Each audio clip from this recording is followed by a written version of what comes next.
Good morning to all. আশা করি স্টুডেন্টরা তোমরা ভালোই আছো।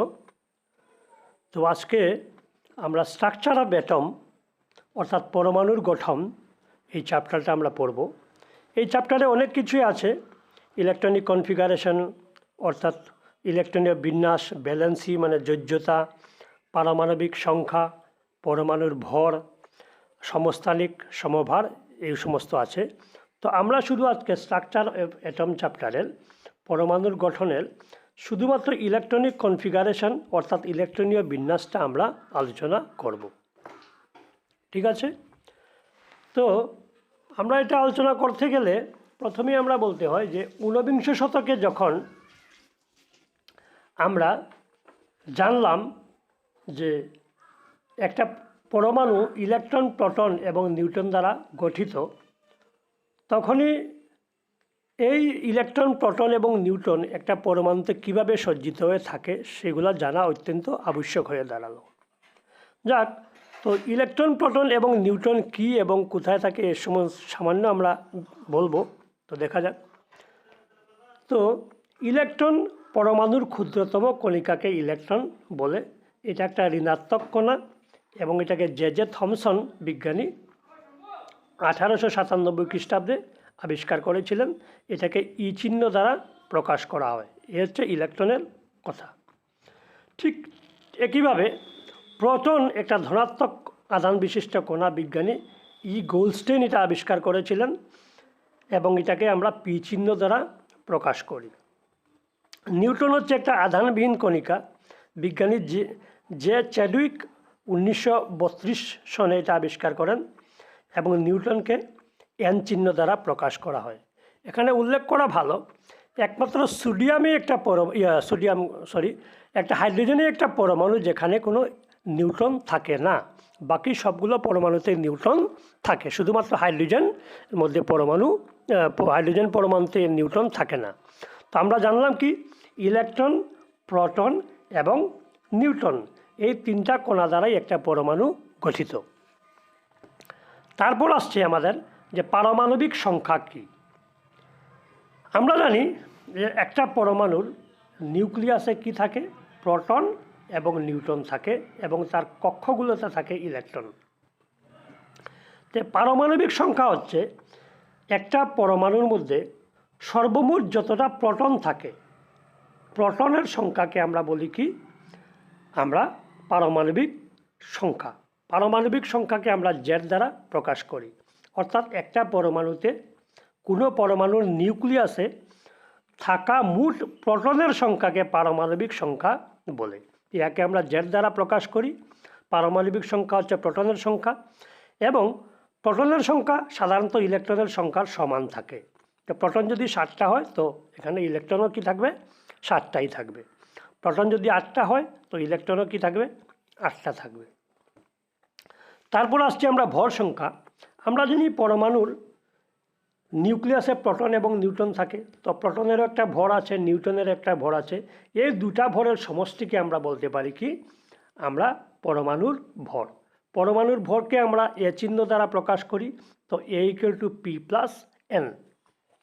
যদি এখানে ধরি আমরা যদি একটা কার্বনের পরমাণুর কথা যদি আমরা চিন্তা করি, কার্বনের পরমাণুতে প্রোটন আছে 6টা এবং নিউট্রন আছে 6টা, তো অতএব তার ভর দাঁড়াবে A equal to P plus N. 6 6 12, এই হচ্ছে কার্বনের পরমাণুর ভর সংখ্যা। ঠিক আছে? তো এইগুলা তোমাদের মেইন বইয়ের পেজ নাম্বার 51-এর 4.1 টেবিলে মৌলগুলির পরমাণু ক্রমাঙ্ক এবং দ্যাট ইজ পারমাণবিক সংখ্যা, তারপর প্রোটনের সংখ্যা, ইলেকট্রনের সংখ্যা যাবতীয় দেওয়া আছে, এগুলো পড়ে নিলে তোমরা পারবে। তো এই টেবিলটার একটা অংশ আমি দেখাচ্ছি। যেমন হাইড্রোজেনের পারমাণবিক সংখ্যা হচ্ছে 1, হিলিয়ামের 2, লিথিয়ামের 3, বেরিলিয়ামের 4, বোরনের 5, কার্বনের 6, নাইট্রোজেন 7, অক্সিজেন 8, ফ্লোরিন 9, এভাবে আপ টু 20 মানে ক্যালসিয়াম পর্যন্ত আছে যার পারমাণবিক সংখ্যা হচ্ছে 20। এই চারটা তোমাদের শিখে নিতে হবে। এই পারমাণবিক সংখ্যার উপরে নির্ভর করবে যে আমরা কিভাবে একটা পরমাণুর মধ্যে এইগুলা সজ্জিত হয়ে থাকে। তো কথা হচ্ছে কি যে ঊনবিংশ শতকে আমরা যখন পরমাণু ইলেকট্রন, প্রোটন এবং নিউট্রন দ্বারা গঠিত জানতে পারলাম, তখন এগুলো একটা পরমাণুর মধ্যে কীভাবে সজ্জিত হয়ে থাকে এটা নিয়ে বৈজ্ঞানিকেরা বিস্তর আলোচনা শুরু করলেন। এবং জে থমসন নামক একজন বৈজ্ঞানিক একটা মডেল দিলেন যার নাম থমসনের পরমাণু মডেল। উনার মডেলের মধ্যে কিছু ত্রুটি বিচ্যুতি ছিল। তারপর রাদারফোর্ড নামে আরেকজন বিজ্ঞানী, উনি আর একটা মডেল দিলেন যাকে বলা হতো রাদারফোর্ডস মডেল অফ অ্যাটম।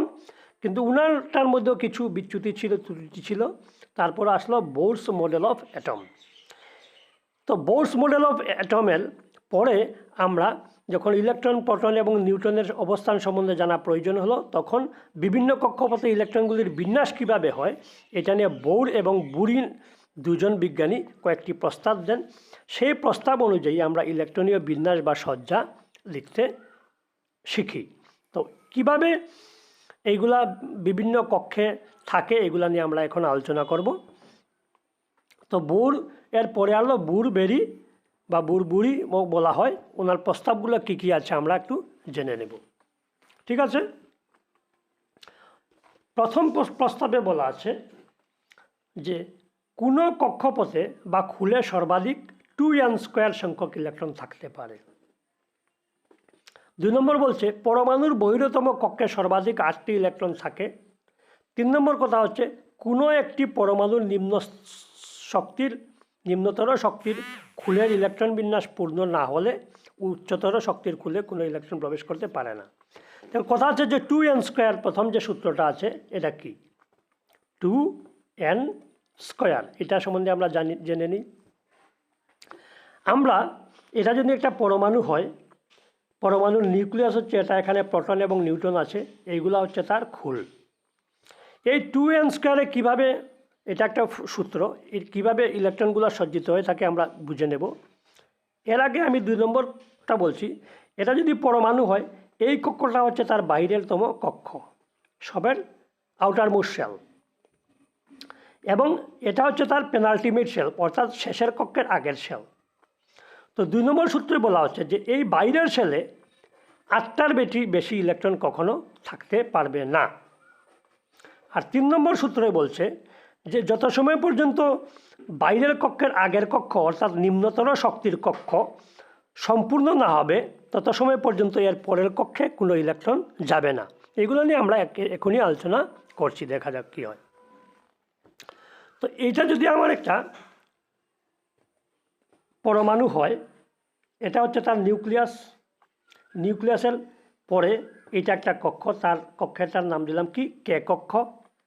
এই কক্ষটা এল কক্ষ, এটা এম কক্ষ, এটা এন কক্ষ।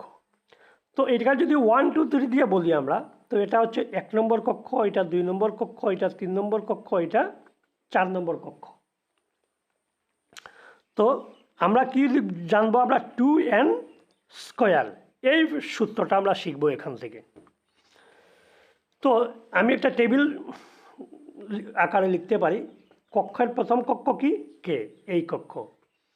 তো এনটা হচ্ছে কি এই কক্ষের নাম্বার, এই কক্ষর কি হবে n = 1, এই কক্ষ হবে n = 2, এখানে n = 3, এখানে n = 4।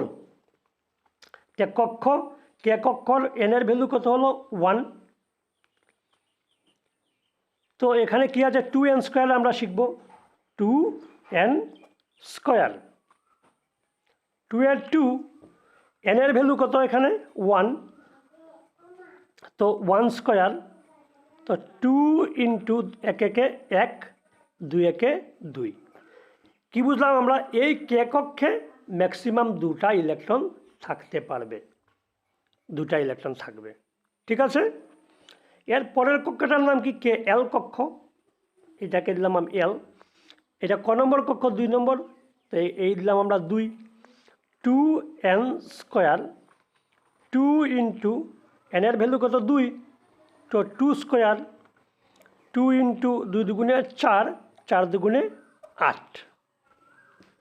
তার মানে কি দাঁড়ালো, এই এল কক্ষে সর্বাধিক ইলেকট্রন থাকতে পারে 8টি ইলেকট্রন, অর্থাৎ 1, 2, 3, 4, 5, 6, 7, 8টা ইলেকট্রন থাকতে পারে, এর বেশি ইলেকট্রন থাকতে পারবে না। এর পরের কক্ষটির নাম কি? KL-M কক্ষ। M কক্ষের 3 নম্বর কক্ষ এটা, তো 3, তো 2n² = 2 × 3² = 2 × 3 × 9, 9 দুগুণে 18, অর্থাৎ 3 নম্বর কক্ষে ম্যাক্সিমাম কতটা ইলেকট্রন থাকবে? 18টা ইলেকট্রন।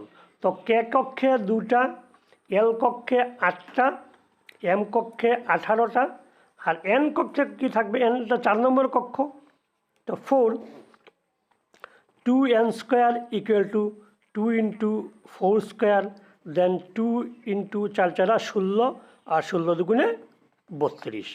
তো কী দাঁড়ালো? N কক্ষে ম্যাক্সিমাম ইলেকট্রন থাকবে আমার 32টা। এই হচ্ছে একটা সূত্র। তো ক্লাস 9-এ পরমাণু ক্রমাঙ্ক 1 থেকে 18 বা বড়জোর 1 থেকে 20 পর্যন্ত দেওয়া আছে। এই 1 থেকে 20 পরমাণু ক্রমাঙ্কের সজ্জাটা লিখতে আমার এই সূত্রটাই যথেষ্ট। এই সূত্রটা দিয়ে সম্পূর্ণ হয়ে যাবে। আর পরমাণু ক্রমাঙ্ক 20-এর পরে গেলে 36, 35 এই সমস্ত গেলে তোমার 2 নম্বর এবং 3 নম্বর সূত্রটা আমার কাজে আসবে। তো এখানে কথা হচ্ছে কি, যে আমরা জানলাম, তো আমরা ধরো একটা সোডিয়াম একটা পরমাণু, তার যদি ইলেকট্রনিক কনফিগারেশনটা লিখতে লাগে কীভাবে লিখব? সোডিয়ামের পরমাণু ক্রমাঙ্ক হচ্ছে 11। অতএব প্রথম কক্ষে কতটা ইলেকট্রন আসবে? সর্বাধিক 2টা, লিখলাম আমি 2। এর পরের কক্ষে কয়টা থাকবে? 8টা, লিখলাম আমি 8। কয়টা ইলেকট্রন রইল আমার? 8 আর 2 10, আর 1 11, তো একটা ইলেকট্রন আমি এখানে লিখে দিলাম। ঠিক আছে? সোডিয়ামের পরে যদি ম্যাগনেসিয়ামের কথা আমি লিখি, ম্যাগনেসিয়ামের পরমাণু ক্রমাঙ্ক বা পারমাণবিক সংখ্যা 12। তো তারও প্রথম কক্ষে 2টা ইলেকট্রন যাবে, সেকেন্ড কক্ষে 8টা ম্যাক্সিমাম হয়, 8টা আমি লিখে দিলাম। তো 8 আর 2 10 হয়ে গেল। আর কয়টা ইলেকট্রন রইল আমার কাছে? 2টা, তো এখানে আমি বসিয়ে দিলাম 2টা, হয়ে গেল। ঠিক এরকম যদি আমি ক্লোরিনের কথা লিখি, ক্লোরিনের পরমাণু ক্রমাঙ্ক 17। তো 17 কীভাবে লিখব? 2, সেকেন্ড কক্ষে 8টা আসে, এরপরে রইল কটা? 8 আর 2 10, আর 7টা ইলেকট্রন রইল, 7 লিখে দিলাম আমি। এই হলো পরমাণু ক্রমাঙ্ক। ঠিক আছে? ঠিক একইভাবে যদি আমি আর্গনের কথা লিখি, AR, তো পরমাণু ক্রমাঙ্ক 18। প্রথম কক্ষে সর্বাধিক কয়টায়? K সেলে আসে 2টা, L সেলে 8টা, M সেলে 18টা, আর N সেলে 32টা। তো প্রথম কক্ষে 2টা এলো, পরের কক্ষে 8টা হলো, এর পরের কক্ষে ম্যাক্সিমাম 18টা থাকে, আমার কাছে 8টাই আছে। 8 আর 2 10, আর 8 18। কিন্তু প্রবলেমটা হবে কোথা থেকে? পটাশিয়াম। তার পরমাণু ক্রমাঙ্ক কত? 19। 19টা লিখতে গেলে আমাদের এই 2n² সাফিসিয়েন্ট না, এটা দিয়ে হবে না। তো দেখো আমি লিখছি 2, 8, 8 আর 2 10, আর কি আছে? 9, 19। তো এখানে ম্যাক্সিমাম 18টা যেতে পারে, আমার কাছে 9টা ইলেকট্রন আছে, আমি 9টা লিখে দিলাম। প্রশ্ন হচ্ছে এখানে 9টা লেখা যাবে না। এখন কথা হলো যে এখানে কেন 9টা লেখা যাবে না? কারণ আমার 2 নম্বর সূত্রই বলছে যে পরমাণুর বহিরতম কক্ষে সর্বাধিক 8টা ইলেকট্রন থাকে। তো যদি এটা একটা পরমাণু হয়, এটা যদি তার বহিরতম কক্ষ হয়, এখানে ম্যাক্সিমাম 8টা ইলেকট্রনের বেশি যাবে না। তো এখানে 9টা ইলেকট্রন বসাতে পারবে না। তো কিভাবে বসাবে? ধরো আমি লিখলাম 2, 8, 9টা, তো আমি দিয়ে দিলাম বাইরের কক্ষে 8টা ইলেকট্রন। তো 8 দুগুণে 16, 17, 18 হলো, আর একটা ইলেকট্রন এখানে আমি দিয়ে দিলাম, হবে না। এটাও এখানে লেখা যাবে না। কেন? এখানে 3 নম্বর সূত্রই বলেছে যত সময় পর্যন্ত নিম্ন স্তরের কক্ষ, এই কক্ষটা সম্পূর্ণ না হচ্ছে, তত সময় পর্যন্ত এখানে ইলেকট্রন নেওয়া যাবে না। অর্থাৎ এখানে 8টা ইলেকট্রন সম্পূর্ণ হওয়ার পরেই এখানে নেওয়া যাবে। তো এখানে একটা ইলেকট্রন যদি দেই তো এখানে 8টা হওয়ার পরেই এখানে যেতে হবে। ঠিক আছে, নিম্নস্তর শক্তির খুলে ইলেকট্রন সম্পূর্ণ না হওয়া পর্যন্ত উচ্চতর জায়গাতে নিয়ে যাওয়া যাবে না। অতএব এটাও ভুল হলো, এটাও ভুল হলো। তবে আমাকে লিখতে হবে 2881। তো আর 2 10 আর 9 19 হয়ে গেল। ঠিক আছে, আমি আরেকটা এক্সাম্পল নেই। ক্যালসিয়ামের পরমাণু ক্রমাঙ্ক কত বা পারমাণবিক সংখ্যা 20।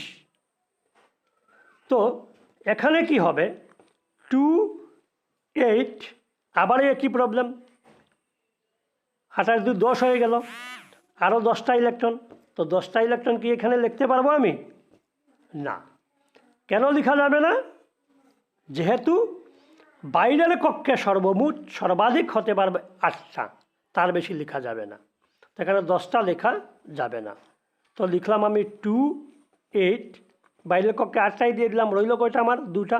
আমি এখানে লিখে দিই না, এটাও লেখা যাবে না। কেননা আমার বলা আছে কি যে নিম্ন স্তরের খুলের ইলেকট্রন সম্পূর্ণ না হলে, অর্থাৎ এখানে 8টা ইলেকট্রন না সম্পূর্ণ হওয়া পর্যন্ত এখানে ইলেকট্রন নিয়ে যাওয়া যাবে না। তো আমি এখানে 2টা ইলেকট্রন লিখলে হবে না, তো আমার লিখতে হবে কিভাবে? 2 8 8 এবং 2। আমার প্রথম কক্ষে ম্যাক্সিমাম 2টা আসে, এর পরের কক্ষে ম্যাক্সিমাম 8টা আসে, এখানে 18টা আসে, কিন্তু 2 নম্বর সূত্র এটা মানছে না। ও বলছে যে যত সময় পর্যন্ত নিম্ন স্তরের কক্ষে 8টা ইলেকট্রন পূর্ণ না হবে তত সময় পর্যন্ত উপরটা নিয়ে যাওয়া যাবে না। অর্থাৎ এইভাবে আমাকে লিখতে হবে। ঠিক আছে, তো এই 18টা ইলেকট্রন কখন কাজে আসবে? ধরলাম একটা পরমাণুর ক্রমাঙ্ক কত, একটা মোলের পরমাণু ক্রমাঙ্ক 36 ক্রিপ্টন বা এরকম কিছু হবে। তো 2 8 18 8, তখন এই থার্ড কক্ষে 18টা লেখা যাবে। যাক, এই সমস্ত তোমাদের সিলেবাসে নেই, হায়ার ক্লাসে উঠলে আমরা আবার জেনে নেব। তো আশা করি তোমরা বুঝতে পেরেছো কীভাবে ইলেকট্রনগুলো সজ্জিত হয়ে থাকে। আমার নেক্সট ভিডিওতে আমি যোজ্যতা, তারপর সমস্থানিক, সমভারী, এইগুলা নিয়ে আমি আলোচনা করব। এবং এই পরমাণু মডেল, থমসনের পরমাণু মডেল, রাদারফোর্ডের পরমাণু মডেল এবং বোরের পরমাণু মডেল নিয়ে আমরা বিস্তর আলোচনা করব। আশা করি তোমরা বুঝতে পেরেছো। তো আজকে আমরা কি জানলাম? যে একটা পরমাণু ইলেকট্রন, প্রোটন এবং নিউট্রন দ্বারা তৈরি হয়। আমরা মহর্ষি কোণাদ থেকে ডেল্টন পর্যন্ত জানছিলাম যে পরমাণুগুলো অবিভাজ্য, কিন্তু দেখা গেল যে পরমাণুগুলো ইলেকট্রন, প্রোটন এবং নিউট্রন দ্বারা তৈরি। ইলেকট্রন, প্রোটন এবং নিউট্রন দ্বারা তৈরি, এবং পরমাণুর কেন্দ্রে প্রোটন এবং নিউট্রন থাকে, এবং বাইরের কক্ষে ইলেকট্রনগুলো এইভাবে ঘুরতে থাকে। ঠিক আছে, প্রস্তাব দেওয়া আছে যে 3টা, একটা 2n স্কয়ার ফর্মুলা, এইভাবে পরমাণুগুলো বিভিন্ন কক্ষে সজ্জিত থাকবে। তারপরে আছে বাইরের কক্ষে সর্বাধিক 8টা ইলেকট্রন থাকবে। 3 নম্বর কথা হচ্ছে যে ভিতরের কক্ষে সম্পূর্ণ না হওয়া পর্যন্ত বাইরের কক্ষে ইলেকট্রন যেতে পারবে না। এইভাবে আমরা পরমাণুগুলোকে, তার ইলেকট্রনগুলোকে আমরা বিন্যাস করলাম। 2n স্কয়ার, কে শেলে ম্যাক্সিমাম একটা এইভাবে করলাম, এল শেলে এইভাবে করলাম, এম শেলে এইভাবে গেল, এন শেলে এইভাবে গেল। প্রথম শেলে 2টা ম্যাক্সিমাম থাকে, তারপর শেলে 8টা ইলেকট্রন থাকে, তারপরে 18টা 32টা। তার উপর নির্ভর করে আমি এইগুলা পরমাণু ক্রমাঙ্ক দিয়ে তার ইলেকট্রনগুলো বিন্যাস করে দেখালাম। আশা করি তোমরা বুঝতে পেরেছো। যদি কোনো অসুবিধা হয় তবে স্কুল খুললে আমাদের সঙ্গে যোগাযোগ করলে আমরা এগুলো বিস্তারিত জেনে নিব, কারণ এখানে বেশি করলে ইউটিউবে ভিডিওগুলো দেওয়া অসম্ভব হয়।